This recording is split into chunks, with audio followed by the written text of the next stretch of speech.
అలాగే నేను ఈ 100 రోజుల్లో కూడా కీలకమైన ఆంధ్రప్రదేశ్లో పంచాయతీరాజ్ సంబంధించి గ్రామీణాభివృద్ధి శాఖ సాధించిన పురోగతి మీకు నేను తెలియజేసుకుంటాను.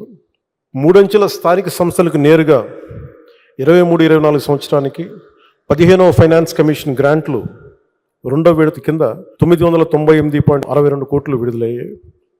అదనంగా 24-25 ఆర్థిక సంవత్సరానికి ఒక 10 రోజుల క్రితమే తుఫాను ఆ సమయంలో 1076 కోట్ల ప్రతిపాదనలు సమర్పించబడ్డాయి.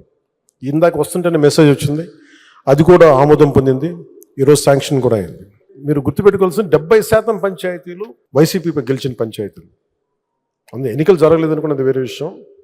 కానీ ఆ పంచాయతీలకు కూడా కూటమి ప్రభుత్వం తన మన అని భేదం చూడదు, మన పార్టీ తన పార్టీ అని చూడదు. అందరికీ సమానంగా మేము చూస్తామని, డబ్బులు కల్పిస్తామని అనటానికి చిన్న నిదర్శనమే స్వాతంత్ర దినోత్సవం మరియు గణతంత్ర దినోత్సవ వేడుకల కోసం గ్రామ పంచాయతీల వ్యయ పరిమితిని 5,000 జనాభా వరకు ఉన్న గ్రామ పంచాయతీలకు 10,000 రూపాయలు, 10,000 రూపాయల కంటే ఎక్కువ జనాభా ఉన్న వారికి 25,000 రూపాయలు పెంచడం అయింది. రాష్ట్ర వ్యాప్తంగా ఉన్న మొత్తం 13,326 గ్రామ పంచాయతీల్లో 23 ఆగస్టు 24న గ్రామ సభలు నిర్వహించి తిరిగి పంచాయతీలకి పునర్జీవనం కల్పించడం.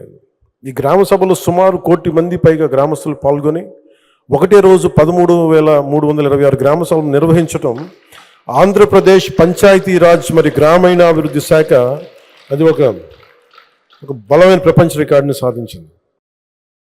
మన గవర్నమెంట్ ఆఫ్ ఇండియా ఈ పంచాయతీరాజ్ శాఖ కూడా ఆంధ్రప్రదేశ్ తాలూకు న్యూస్ని కట్ చేసి అక్టోబర్ 2న గాంధీ గారి జన్మదినం సందర్భంగా అన్ని దేశంలో మొత్తం గ్రామ సభలు మీరు చేయాలని మన ఆంధ్రప్రదేశ్ తాలూకు ఈ 13,326 గ్రామ పంచాయతీలను మనం ఒకటే రోజున ఎలా చేసాం, దీన్ని మీరు తీసుకోండి అన్నట్టుగా వాళ్ళు ఆర్టికల్ మరి పోస్ట్ చేసి మరీ పెట్టారు. 24-25 ఆర్థిక సంవత్సరానికి రాష్ట్రీయ గ్రామ స్వరాజ్ అభియాన్ కింద వాళ్ళ వార్షిక కార్యాచరణ ప్రణాళికను ఆంధ్రప్రదేశ్ రాష్ట్రానికి 215.80 కోట్ల బడ్జెట్తో కేంద్ర ప్రభుత్వం ఆమోదం పొందడమైంది.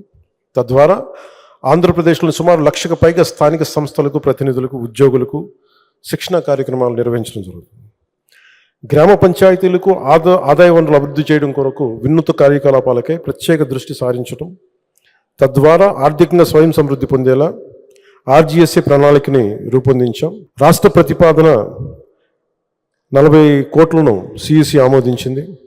500 కంప్యూటర్లు, ఉపకరణాలు కొనుగోలు చేయటం, రాష్ట్ర స్థాయిలో ఒక స్టూడియోని ఏర్పాటు చేయటం, మరి జిల్లా లెర్నింగ్ ఫెసిలిటీని కూడా ఏర్పాటు చేయటం వంటి రాష్ట్ర ప్రతిపాదనలను మన నరేంద్ర మోదీ గారి నాయకత్వంలో కేంద్ర ప్రభుత్వం ఆమోదించింది. అలాగే ఉపాధి హామీ పథకంతో మే 20వ తేదీ నుండి పెండింగ్లో ఉన్న కూలీల వేతనాలను గత ప్రభుత్వం ఇవ్వకపోతే వాళ్ళ పెండింగ్లో ఉంచిన వేతనాలని 2,081 కోట్ల రూపాయలని వెంటనే ఈ ఉపాధి హామీ పథకం కోసం కూలీల వేతనాలు చెల్లించడం.